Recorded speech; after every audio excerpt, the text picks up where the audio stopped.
নমস্কার, শুভ সন্ধ্যা। নিউজ ভ্যানগার্ডের পর্দায় আপনাদের প্রত্যেককে স্বাগত। এই মুহূর্তের গুরুত্বপূর্ণ সব খবর নিয়ে আপনাদের সঙ্গে আমি রয়েছি শতাব্দী। শুরুতে আজকে রাজনীতির আলোচনায় আসা যাক, কেননা মল্লিকার্জুন খাড়গে এবার দলের নেতৃত্বদেরকে তোপ দেখেছেন যে দলে পচা আমে ভরে গেছে। কি বোঝাতে চাইলেন বা তিনি, তা নিয়ে কিন্তু রাজনৈতিক মহলে ইতিমধ্যে তুমুল চর্চা শুরু হয়ে গেছে।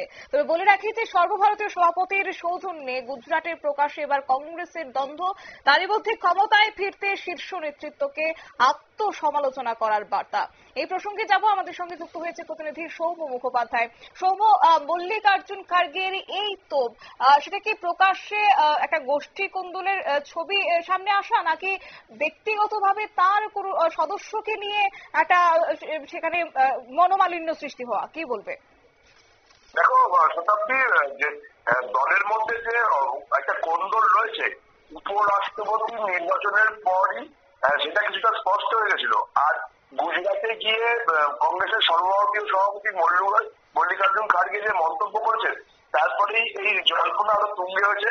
কারণ কংগ্রেস নেতৃত্বকে রীতিমতো পচা আমের সাথে তুলনা করেছেন মল্লিকার্জুন খাড়গে। তিনি যেটা বলেছেন যে যদি বিজেপিকে হারাতে হয় তাহলে গুজরাট থেকেই প্রথমে তাদের উৎখাত করতে হবে।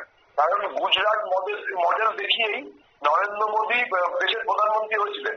তাই গুজরাট থেকে বিজেপিকে উচ্ছেদ না করতে পারলে গোটা দেশ জুড়েই উৎখাত খাওয়া অসম্ভব হয়ে উঠবে।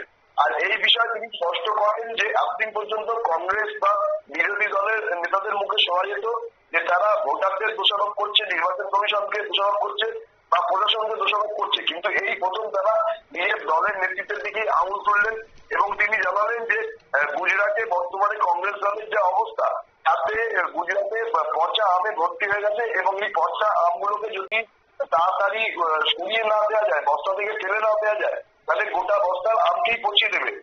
কয়েক মাস আগেই আমরা জানি যে রাহুল গান্ধী গুজরাটে গিয়ে দলীয় কর্মীদের রীতিমতো আত্মবিশ্লেষণ করার বার্তা দিয়েছিলেন।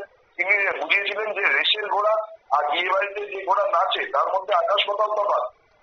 বিয়ে বাড়ির নাচার ঘোড়া দিয়ে ভোট জয় করা যাবে না বলে উল্লেখ করেছিলেন তিনি।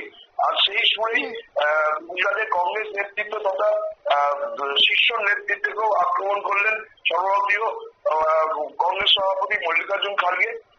তিনি নাম না করলেও কিছুটা যে তিনি শশী থারুরকে এই ব্যাপারে ইঙ্গিত করেছেন সেটা পরিষ্কার হয়ে যাচ্ছে এই বার্তার মধ্যে দিয়ে।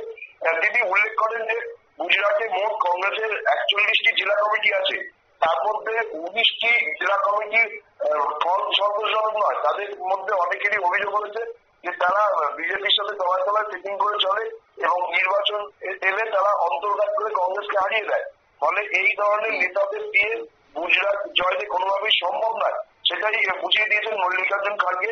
এবং একেবারেই ধন্যবাদ তোমাকে।